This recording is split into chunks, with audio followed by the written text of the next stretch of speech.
Muito bem, meus caros, estamos aqui de volta neste que é o nosso último bloco aqui na exposição de conteúdo. Ainda teremos mais um bloco aí com questões, tá?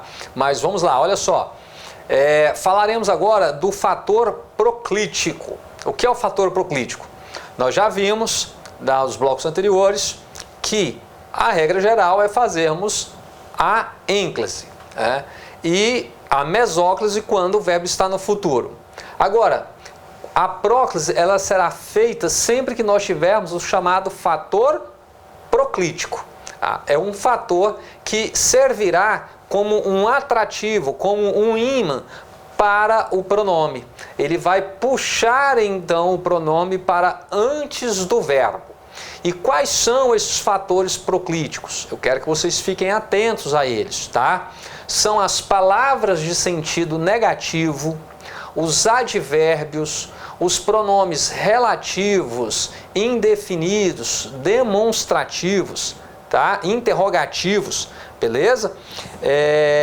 E também as frases exclamativas, as frases optativas. Esses aí são os chamados fatores proclíticos, tá? E quando você tem aí, né, também o verbo no gerúndio, tá? Então você tem o em mais gerúndio, então temos aí também o chamado fator proclítico. Então vamos a alguns exemplos para que vocês possam compreender na prática esses fatores. Então vamos lá, olha só. Sempre comprarei livros. Quando eu falo aqui sempre, né, eu tenho aqui o advérbio e ele funciona então como um fator proclítico. Neste caso, como é que eu vou, comprarei livros? Aqui eu tenho o nosso objeto direto. Então, como é que eu vou reescrever esse enunciado com correção gramatical? Então, sempre, sempre os comprarei. Beleza? Então, olha só, sempre os comprarei. Está aqui, então, o pronome antes do verbo. Isso é a próclise, é quando o pronome, então, ele é colocado antes do verbo. E por que aqui ele foi colocado antes do verbo? Porque nós temos sempre aqui que é um fator proclítico. Então, advérbios, pronomes relativos, funcionam, palavras de sentido negativo, funcionam como fator proclítico. Atraem o pronome para antes do verbo, beleza? Então fique ligado nisso. Muito cuidado. Uma possível questão, como eu venho batendo na tecla aqui com vocês, né? É o seguinte, a banca não te cobrar necessariamente o porquê do pronome estar antes do verbo, mas simplesmente ela perguntar para você a função desse os aqui, na oração. E aí, qual é a função? Quando fala de função, nós estamos falando de função sintática, estamos falando de análise sintática. Você vai observar qual é a função do substantivo ao qual ele se refere. Ele se refere ao substantivo livros, que aqui é objeto direto. Então, esse os aqui é o objeto direto da oração. Simples assim. Então, mais uma vez, estou enfatizando com vocês que não é só a questão da colocação do pronome de forma correta. Por quê? Pela eufonia, você já sabe que a forma correta aqui é sempre os comprarei. Dificilmente você vai falar sempre tentar colocar aqui o pressuposto, né? Comprarei, então está aí no futuro, sempre comprá-los-ei. Você dificilmente faria isso, né? Justamente pelo costume que nós temos. Então, temos aqui um fator proclítico, o pronome vai para antes do verbo, beleza? Eu não tenho dúvidas que você já saberia isso. Então, o importante é você identificar aqui também a função sintática, tá? Então, o pronome aqui assume, né, o lugar do nome, então desempenha a função de objeto direto. Simples assim, não é? Olha só, meus caros, mais uma vez, já faremos as entregas. Olha só, o já aqui, mais um advérbio, então temos um fator proclítico. Como é que vai ficar então? Já as faremos. Certinho? Beleza? Por quê? Porque temos um fator proclítico, certo? Não darão presentes a ele. Olha só, agora preste atenção. Não darão, o verbo está no futuro. Só que o que acontece? Nós temos aqui, palavra de sentido negativo. Funciona como um fator proclítico. Então veja a forma correta aqui de você fazer a colocação pronominal. Observe que nós estamos falando o quê? Da colocação do pronome o, a, os, as, aqueles pronomes que desempenham a função de objeto direto da oração, de complemento direto de um verbo. Então vejam só, não os darão a ele. E aqui está o objeto indireto, tá? Porque quem dá algo a alguém. Vocês já estão cansados, já ouviram isso inúmeras vezes aqui comigo. Agora, preste atenção num pequeno detalhe. Vejam só. Não darão, certo? Não darão. Palavra de sentido negativo, atraiu o pronome. Aqui está o objeto direto da oração e aqui está o objeto indireto da oração, certinho? Agora veja aqui, não, vírgula. A vírgula, ela isola, ela separa. Então, muito cuidado. Neste caso aqui, ó, nós não teremos o fator proclítico. Observem que o não aqui, ele não faz parte do restante do enunciado, do restante da frase. Tá? Ele está separado pela vírgula. Então, olha só, seria mais ou menos assim, né? Alguém chegasse e falasse, vocês não darão presente ao amigo? Alguém falasse assim, não, né? Darão ao amigo. Percebeu? Né? Então, vocês não darão presente ao amigo? Aí o outro vai responder, não. Ó a pausa. Daremos ao amigo, ó. Darão ao amigo. Então, neste caso, esse não, ele não está funcionando como um fator proclítico. E aí, observem, né? Nós temos aqui o verbo no futuro, tá certo? E teremos então que fazer o quê? Teremos que fazer a mesóclise, não é isso? Então, prestem atenção, ó. Como é que fica ali? Nós temos então que afastar, tá? Vou fazer aqui embaixo, para que você não perca, só para lembrar, né? Darão, né? Verbo terminado em R, ele desaparece, correto? E o que nós faremos então? Nós iremos acrescentar o L ao pronome, não é? Então, olha só, dá-los-ão ao amigo. Certinho? Beleza? Então vejam, aqui o não, como ele veio aqui, né? Logo após nós temos a vírgula, essa vírgula então está isolando, está separando o não do restante da oração. Então, este não aqui não funciona como fator proclítico, tá? Neste caso. Fiquem atentos a isso. É um peguinho aí muito comum quando esse assunto aparece aí, principalmente na banca CESP. Beleza? Então vamos lá, vamos entendendo aí as situações em que ocorre a chamada próclise, quando nós temos o fator proclítico, tá? Em algumas situações nós temos aí algo bastante curioso. Olha só, o professor explicou a matéria. Eu falei para vocês que, a regra geral, né, fazemos sempre o quê? A ênclise. Então seria aqui, ó, o professor explicou-me a matéria, tá? Observem aqui, o professor explicou-me a matéria. Está feita aqui a ênclise normalmente. Agora, observem que esta oração, ela possui sujeito. Tá? Ela não está iniciada pelo verbo, tá? Ela está iniciada aqui pelo sujeito da oração. A oração está na ordem direta. Quem é que explicou a matéria? O professor, não é isso? Então, neste caso, como eu tenho sujeito, tá? Eu também posso colocar o pronome anteposto ao verbo. Agora veja, se eu coloco ele anteposto ao verbo, ó, sem o hífen. Se eu coloco ele pós-posto ao verbo, ele tem que estar sempre ligado ao hífen. Mostrar aqui, ó, tá? Essa ligação, tá? Estou enfatizando aqui com vocês. Então, preste atenção, não estou falando para você colocar o pronome duas vezes, não é isso. Eu estou falando que esta forma aqui, ó, o professor explicou-me a matéria, está correta. Ou essa forma aqui, o professor me explicou a matéria, também está correta. Tá? É um caso aí de facultatividade. Então fique atento, como isso pode ser explorado lá na prova. De repente a banca cobra de você a reescrita do período, com correção gramatical, e para tentar te induzir ao erro, em uma situação dessa pode reescrever o enunciado, né? Vamos supor que ele tenha grafado o professor explicou minha matéria e reescreva com o professor me explicou a matéria. Certo? As duas formas estão corretas, não há nenhum problema aí. Por quê? Porque nós temos o sujeito aqui. Observem que a oração não está sendo iniciada já pelo verbo. Certinho? Beleza? Bom, então, mais uma vez, tá? Estou enfatizando com vocês. Não significa que você vai colocar o pronome duas vezes, não. Ou o professor explicou minha matéria, ou então você coloca o professor me explicou a matéria, e as duas formas estão corretas, tá? Enfatizando isso daqui, por favor, senão alguém anota aí no caderno, não coloca essa observação, e aí vai pensar, nossa, mas pode colocar o pronome duas vezes, tem que colocar o pronome duas vezes aqui? Não é isso, tá? Vamos lá, agora, vejam aqui, vejam nesse caso, o professor sempre...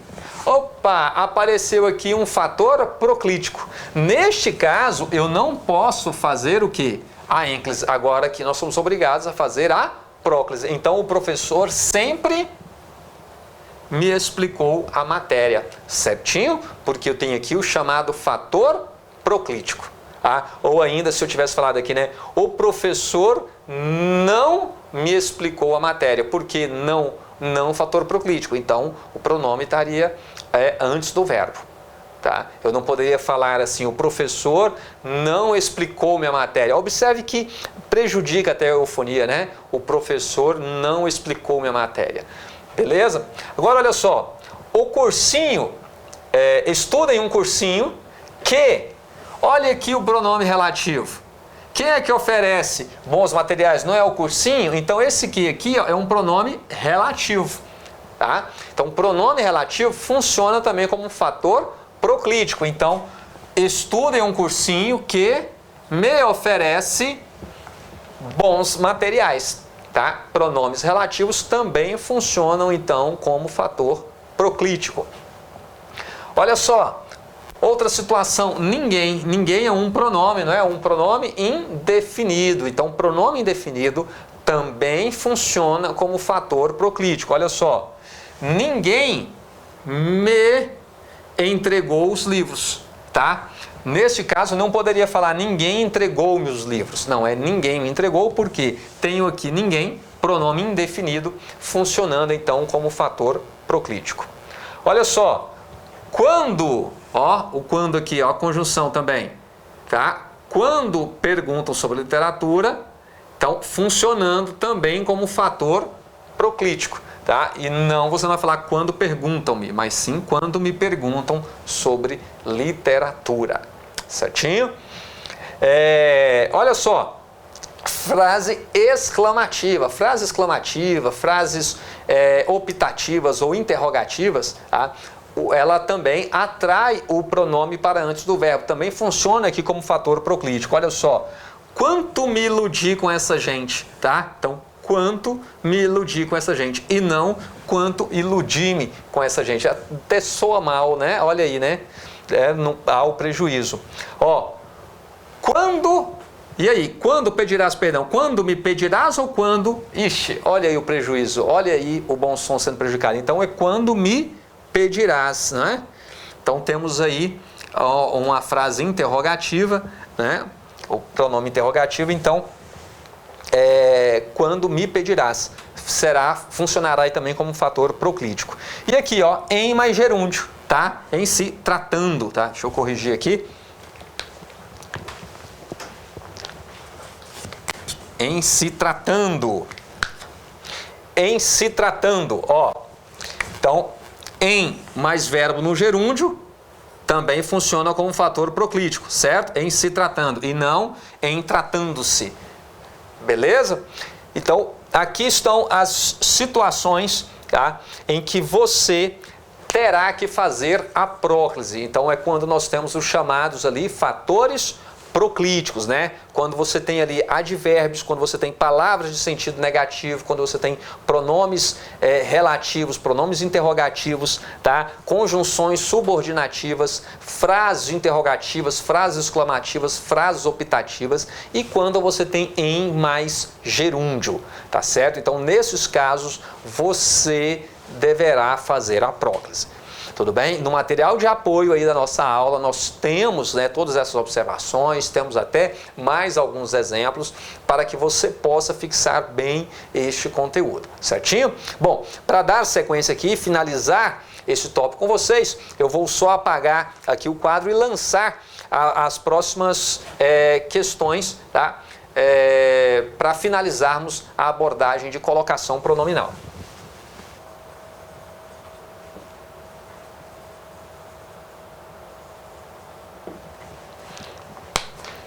Muito bem, meus caros, vamos lá? Olha só, venho aqui para não deixar sem aula. Vamos lá. Para não o quê? Para não te deixar ou para não deixar-te? Neste caso aqui, meus caros, observe que nós temos a forma nominal do verbo. Então, neste caso, eu posso tanto, tendo o fator proclítico, né? Então, venho aqui para não te deixar, mas como eu tenho o verbo na forma nominal, eu também posso optar por fazer aqui a ênclise. Então, não deixar-te, tá? E as duas formas estão corretas. Então, vejam só, mais uma vez, não estou falando para você colocar o pronome duas vezes, não. Então, tanto eu posso falar, venho aqui para não deixar-te sem aula, como eu posso falar, venho aqui para não te deixar sem aula, já que eu tenho aqui o fator proclítico, tá? Então, aqui é quando eu tenho a forma nominal do verbo, tá? O verbo na sua forma nominal. Então, vamos lá. Nas locuções verbais agora, meus caros, olha só. Locuções verbais sem fator proclítico, porque com o fator proclítico muda. Aqui um pequeno detalhe que eu vou mostrar para vocês. Então, olha só as alternativas que eu tenho, tá? Então, quando eu tenho aí, né, o verbo auxiliar mais o verbo principal, então vamos lá. Eu lhe quero falar, está correto. Eu quero lhe, aí eu não posso esquecer o hífen, quero lhe falar, ou eu quero falar-lhe, tá certo? As três formas aqui estão corretas. Agora, olha só, eu lhe estou falando, eu estou lhe falando, eu estou falando-lhe, tá? As três formas corretas. E aqui, observem bem, eu lhe tenho falado, eu tenho-lhe falado. E por que eu não tenho aqui a forma, né? Eu tenho falado-lhe. Porque o verbo aqui, tá? No particípio, eu não utilizo, eu não posso colocar aqui o pronome, tá? Quando o verbo está no particípio. Então, é essa curiosidade que eu quero trazer aqui para vocês. Então, neste caso, eu não posso fazer eu tenho falado-lhe, tá certo? Então, o verbo do particípio aí, eu não colocarei o pronome, tá? Ligado a ele, certinho? O mesmo vai valer aqui para essa situação que eu vou trazer aqui agora, só que observem que aqui nós temos o chamado fator proclítico, certo? Neste caso, tendo aqui o fator proclítico, o que vai acontecer? O verbo, ele pode ir para... o pronome, ele pode ir para os extremos aqui da locução. Então, eu posso tanto colocar aqui, ó, eu não lhe quero falar, como eu não quero falar-lhe. Tá certo? Então, neste caso aqui, eu tendo o fator proclítico, o pronome, na verdade, ele não vai ficar, né? Ele não precisa ficar somente próximo ao fator proclítico, mas ele pode, então, ocupar os extremos aí da locução verbal. Eu não lhe estou falando. Eu não estou falando-lhe. Tá? E aqui, mais uma vez, né? Eu não lhe tenho falado, justamente porque eu tenho aqui a forma do particípio e eu não posso, então, ligar o pronome aqui ao verbo no particípio Neste caso, então, só tenho uma alternativa. Não lhe tenho falado. Certo, meus caros? Muito bem. Se você chegou até aqui, tá? Essas eram as principais observações que eu precisava trazer para vocês acerca da colocação pronominal, principalmente aí a colocação, né, dos pronomes átonos, o, a, os, as, a função que esses pronomes desempenham no enunciado. Isso também é cobrado das provas, não só a colocação. E claro, pensando também lá na sua produção textual, lá na sua redação. Porque a colocação dos pronomes corretamente funciona também como elemento de coesão, confere clareza ao seu texto, elementos que são avaliados pela banca no momento da correção. Então veja bem, isso que nós estamos trabalhando aqui não é para você pensar somente lá na prova objetiva, é para que você pratique também a utilização desses pronomes na sua prova discursiva, na sua redação. Isso vai fazer toda a diferença, isso com certeza faz toda a diferença na sua prova. Beleza? Se você chegou até aqui, se você gostou desse conteúdo, eu peço mais uma vez, deixa aí o seu gostei. Se você não gostou, marque também que não gostou, deixe os seus comentários, diga por que gostou, diga por que não gostou, mas diga alguma coisa, por favor. Tá? Se valeu a pena, compartilhe também com seus amigos. Isso é importante para que o canal ganhe visibilidade e assim mais pessoas possam receber este conteúdo. Mas claro, só se inscreva, tá? Só compartilhe, só marque aí se gostou ou não gostou, se você quiser. Eu sou o professor Moacir Cabral e estou com você aí para o que der e vier. Um forte abraço, boa morte e avante, avante!